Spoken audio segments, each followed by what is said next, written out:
Hi everybody. So I'm here with Valdemar today. Hello. Hello. Say hi, Valdemar. Hi. Hi. Valdemar uses English at work, but this isn't your first language, is it? No, No. it's not. So what would you say your first language is then? German, I would say. German's your first Yeah. language, Oh, and is English your second or your third? I mean, where would that? so actually, I speak in total three languages. Okay. I was born in Kazakhstan and Mhm. lived there the first 8 years. Okay. And after that, we moved to Germany. So most of my life, I lived in Germany. So this is why I would say German is my first language. Okay. And then after that, I would say comes English. Okay. And then after that, Russian. Okay. Yeah. Because and for this I would say because English is my second language, because I think I'm more proficient in this technical English, for example. I know a lot of terminologies that I need for my work, Right. and in Russian I don't. So it's because I lived there for the first 8 years, Yeah. and then we moved away, and I didn't speak that Yeah. language that So often. German first and then Yes. English second. Yes. Where did you learn English? Did you learn this in the school, or did you learn it kind of working? Both. As first, of course, in school, Hmm. in German school, because Everybody learns it English there. is mandatory. Yeah.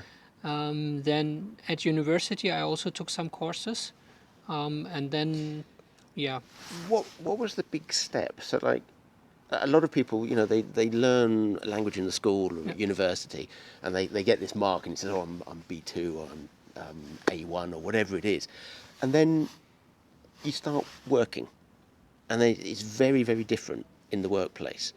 So where were the stress points there, if you can remember? Actually, I did not have that much trouble Okay. at work Okay. because Now you said at work, so you had trouble someplace else then?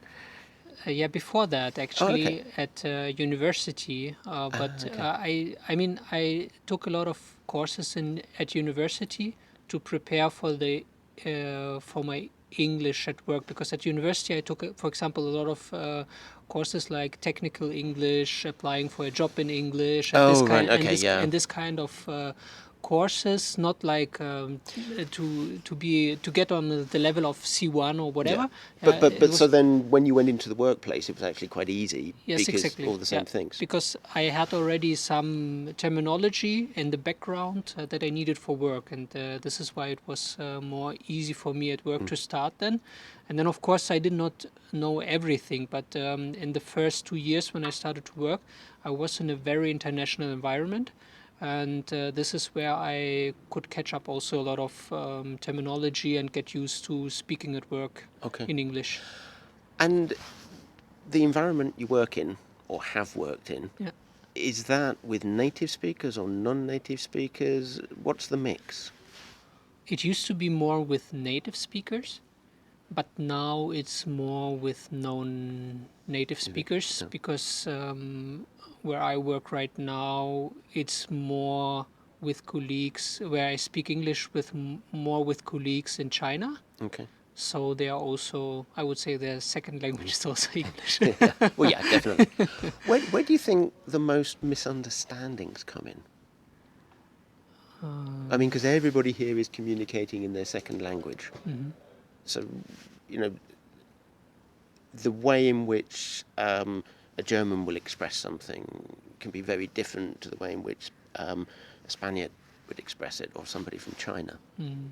So, where do you think the problems come in, or the slight I can't even say that properly. The slight miscommunications. Mm, that's a tough one. I think one thing is, I think the accent. Oh, yeah. Sometimes it's difficult to understand if you don't pronounce the word correctly, what the other colleague means. The second thing is, I think, the wrong use of the right words. No, the wrong. The wrong use of the correct. The wrong use of the correct words, or the right use of No, the. using the wrong words. Let's put it in Okay. this way. Yeah. Okay. So if you, um, I don't know. In school, I learned this terminology, false friends, for example. Yeah, Ah, yeah, this okay. kind of Yeah. stuff. And sometimes, if you think this word is correct, but actually it's not in English, I So, like, think as a German example, actual and actuel, yes, and, exactly. For that actually example, being currently. yeah, Yeah. Yeah. Okay. yeah. Yeah. Um, Do you think that's the biggest misunderstanding, or do you think it's grammar, or do you think it's accent? I mean, if you had to put those into an order of three, yeah, where would you go?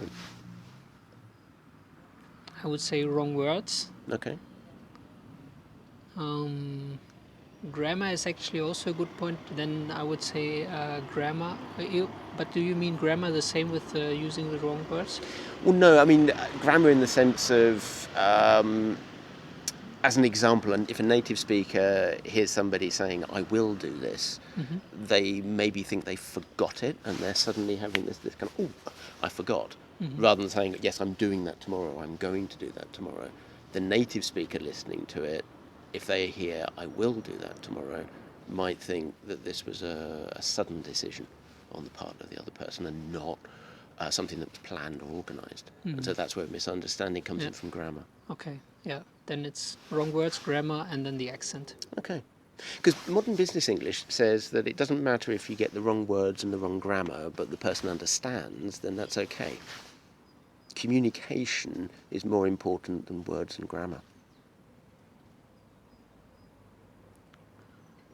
So the question is if I agree. Yeah. Or disagree or partially agree. I would say I agree because I think when I communicate with Chinese colleagues, if I think about it, I often have to explain myself or what I want to, the message that I want to bring or to communicate. That sometimes I need to explain it more often. Okay. So, And do you do that in different ways? So you different word yes, sets yeah, and different yeah. yeah. I try to find different words to explain what I mean. Yeah, and so I think I would agree. Yeah. So communication is key. It doesn't matter so much if you do make the mistakes, Yeah. but technical language is probably more important to get right. Yeah. Yeah. Do you do much socialising in English? Like social English, outside of work with work colleagues? No. No. Okay, No. so you don't have that experience of of kind of like English being used by native speakers in its native or natural environment. as it No. were? No. No, not really. Okay. All my colleagues are German, mostly. Okay, So yeah, we speak German. Well, no, it makes sense. Why would you speak anything else? Yeah, exactly. Okay, good. There was one other question, but honestly, I've now forgotten what that other question was. But that'll do. Okay. Well, thank you very much for watching, everybody. I hope that gives you an idea of one person's experience of using English in international environment. And if you've enjoyed this video, then please don't forget to comment, rate and subscribe. And I'll see you next time on English Lodge.